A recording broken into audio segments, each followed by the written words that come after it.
Hello दोस्तों, स्वागत है आप सभी का जीआर क्लासेस में। मेरा नाम है रवि। तो चलिए आज की वीडियो को शुरू करते हैं। आशा करता हूं आप सभी की तैयारी बहुत अच्छी चल रही होगी, अच्छे तरीके से पढ़ाई कर रहे होंगे और मस्त तरीके से रह रहे होंगे। तो दोस्तों आज हम बात करेंगे अंतिम 45 दिनों का महासंग्राम, जिसमें हम बात कर रहे थे भारत के भूगोल की। आज हम बात करेंगे भारत के भूगोल का अंतिम चैप्टर।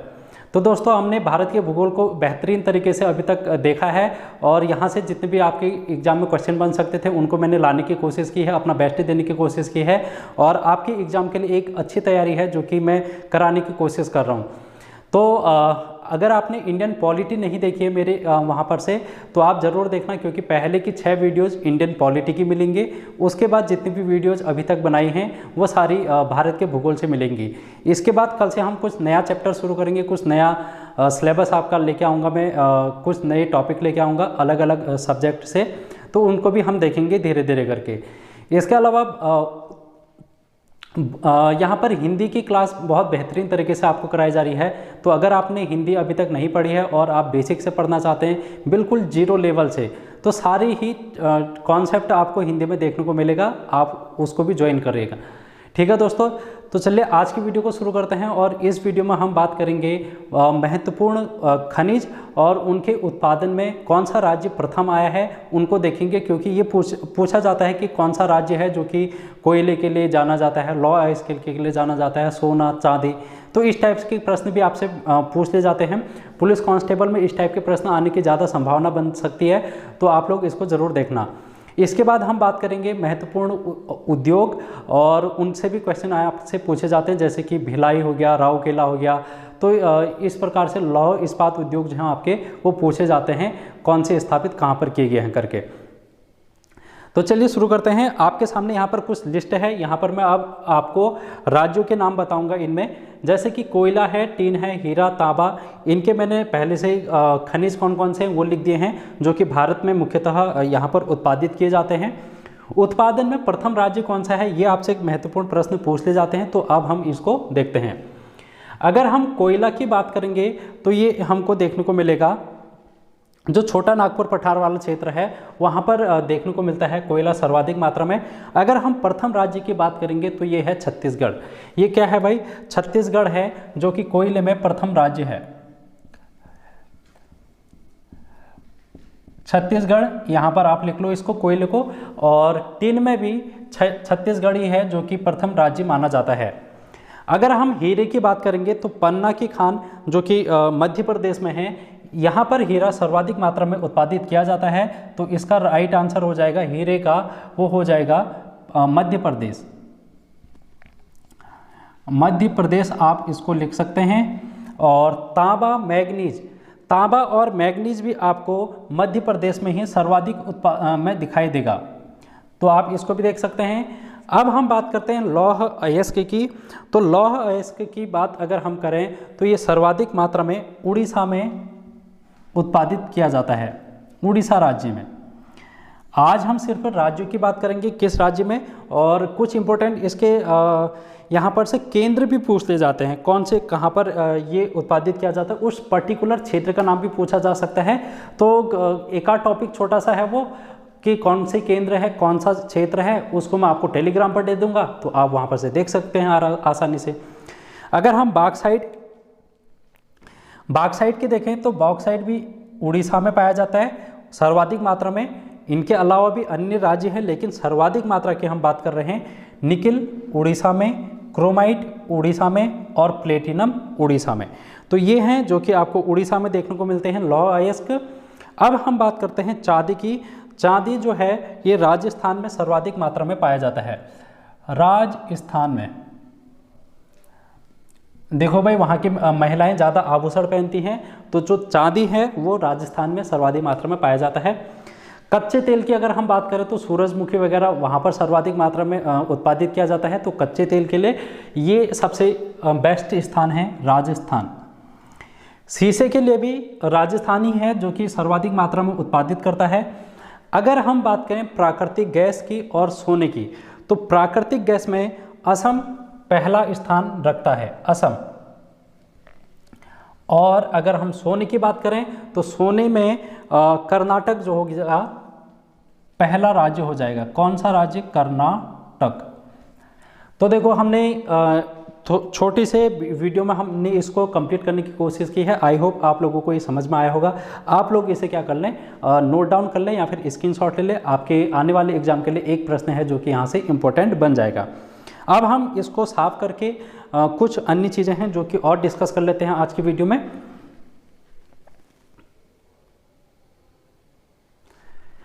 अच्छा, थोड़ा सा और लिख लो यहाँ पर, जैसे कि अभ्रक है, यहाँ पर मैं और लिख देता हूँ, अभ्रक है, यूरेनियम है,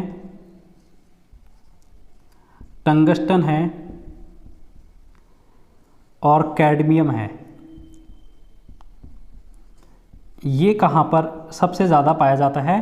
तो ये आंध्र प्रदेश में पाया जाता है। आंध्र प्रदेश, ये सभी आंध्र प्रदेश में है, यूरेनियम, टंगस्टन, कैडमियम।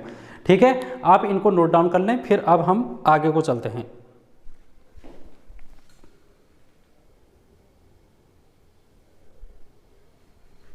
देखो दोस्तों, अब हम बात करेंगे लौह इस्पात उद्योग की, जो कि आपके सामने दिखाई दे रहे हैं, जैसे कि भिलाई इस्पात संयंत्र हो गया और हिंदुस्तान स्टील लिमिटेड दुर्गापुर, राउरकेला, फिर बोकारो है, फिर सलीम इस्पात और फिर लास्ट में है SAIL Steel Authority India Limited. ठीक है, अब यहाँ से प्रश्न किस प्रकार से पूछा जाता है? ये पूछा जाता है कि ये जो इस्पात संयंत्र हैं ये कहाँ पर है। पहली बात तो ये इनके स्थान आपसे पूछ लिए जाते हैं। दूसरा, ये किस पंचवर्षीय योजना में भारत में स्थापित किए गए थे, जैसे कि प्रथम पंचवर्षीय योजना, द्वितीय पंचवर्षीय योजना, तृतीय पंचवर्षीय योजना, किस पंचवर्षीय योजना में इनको भारत में लगाया गया था, स्थापित किया गया था। और तीसरी चीज़ कि ये किस देश की सहायता से यहाँ पर स्थापित किए गए थे, क्योंकि जब भारत आज़ाद हुआ तो उस समय यहाँ पर कोई भी ऐसा उद्योग नहीं स्थापित था। इसलिए भारत को आर्थिक रूप से समृद्ध करने के लिए भारत में उद्योग धंधों की स्थापना की गई और इनमें जो भिलाई इस्पात संयंत्र है वो पहला इस्पात संयंत्र है जो कि स्वतंत्र भारत का माना जाता है। और ये कहाँ पर स्थापित किया गया था? तो ये दुर्ग जिला है, एक दुर्ग जिला है छत्तीसगढ़ में, दुर्ग जिला वर्तमान छत्तीसगढ़ का, ये यहाँ पर स्थापित किया गया था। और कब स्थापित किया गया था? ये 1955 1955 में किया गया था ये। और ये किसकी सहायता से स्थापित यहाँ पर किया गया, किस देश की सहायता से स्थापित किया गया? तो ये पूर्व सोवियत संघ की सहायता से स्थापित किया गया, पूर्व सोवियत संघ। आप इसको पूर्व सोवियत संघ लिखें। ठीक है, तो इतना आप यहाँ पर कर तो नहीं रहा, एक बार देख लेता हूँ मैं। हाँ ठीक है, पूर्व सोवियत संघ की मदद से इसको स्थापित किया गया था 1955 में, दुर्ग जिला छत्तीसगढ़ में। उसके बाद हम आते हैं हिंदुस्तान स्टील लिमिटेड दुर्गापुर। ये दुर्गापुर कहाँ पर है? वेस्ट बंगाल में है। ये दुर्गापुर कहाँ पर है? वेस्ट बंगाल में है भाई। एक साल बाद 1956 में पश्चिम बंगाल में दुर्गापुर नामक स्थान पर, ये स्थान यहाँ पर लिखाई है पश्चिम बंगाल में, और ये किसकी मदद से यहाँ पर स्थापित किया गया? आप लिख लेना, ब्रिटेन की मदद से। ये ब्रिटेन की मदद से यहाँ पर स्थापित किया गया था। उसके बाद आ जाते हैं हिंदुस्तान स्टील लिमिटेड राउरकेला।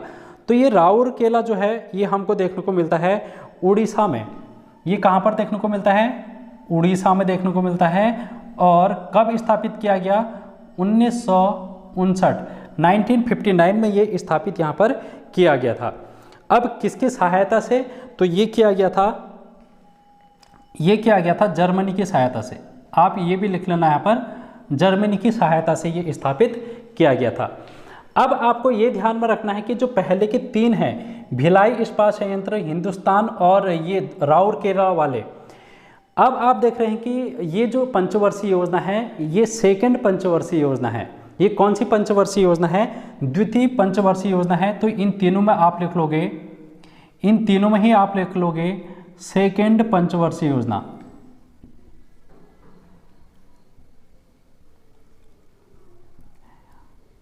ये भी आपसे क्वेश्चन पूछ लिया जाता है, इसलिए मैं आपको करा दे रहा हूँ। इस टाइप के प्रश्न हो सकता है आपको पटवारी लेखपाल में देखने को लिए मिल जाए। ठीक है, बोकारो स्टील प्लांट ये तीसरे पंचवर्षीय योजना आती है, वहाँ पर स्थापित किया गया था। लेकिन अगर इसका सन पूछ दिया जाएगा तो 1964 में स्थापित किया गया बोकारो। और ये बोकारो है कहाँ पर? वर्तमान में ये झारखंड है, झारखंड में है ये। लेकिन उस समय ये बिहार राज्य के क्षेत्र में आया करता था बोकारो, ठीक है। उस समय की अगर हम बात करेंगे 1964 की, तो उस समय ये बिहार राज्य के अंतर्गत था, अभी झारखंड में है। और ये तीसरी पंचवर्षीय योजना है।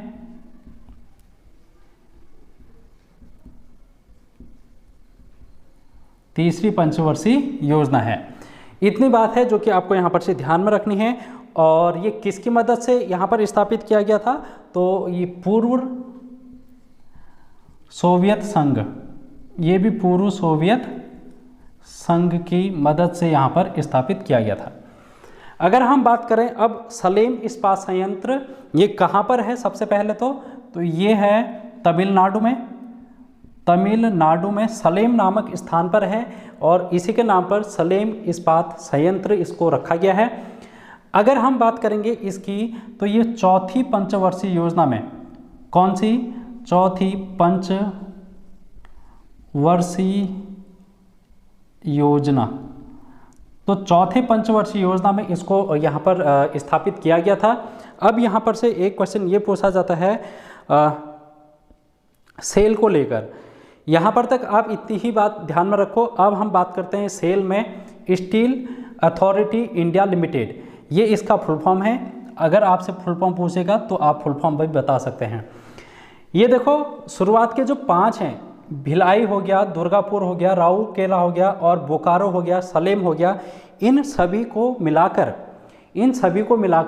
एक संयंत्र स्थापित किया गया, एक संगठन बनाया गया जिसको हम बोलते हैं SAIL, Steel Authority India Limited करके इसका नाम है। अगर हम इसकी स्थापना की बात करें तो 24 जनवरी 1973 को आपसे पूछ लिया जाता है कि सेल की स्थापना कब की गई, या फिर सेल का है जो कब स्थापित किया गया, तो ये 24 जनवरी 1973 को स्थापित किया गया है। ये बात आपको ध्यान में रखनी है। तो भाई इतनी है चीज़ें जो कि आपको यहाँ पर से ध्यान में रखनी है, और यही क्वेश्चन है आपसे पूछे जा सकते हैं एग्जाम में।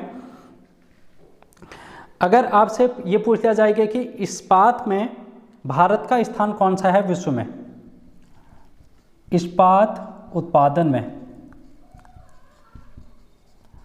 भारत का स्थान, तो भारत का स्थान है फोर्थ स्थान में है भारत, जो कि इस्पात का उत्पादन करता है।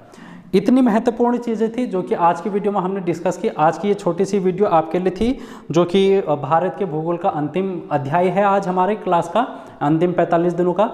तो आज की वीडियो में इतना ही। नेक्स्ट वीडियो में हम कुछ और सब्जेक्ट लेके आएंगे आपके लिए, इंपॉर्टेंट टॉपिक होंगे उनमें भी, तो आप ज़रूर देखना। चैनल को सब्सक्राइब कर लेना और बेल आइकन को प्रेस करके ज़्यादा से ज़्यादा लोगों तक शेयर करने की कोशिश करना। Thank you so much.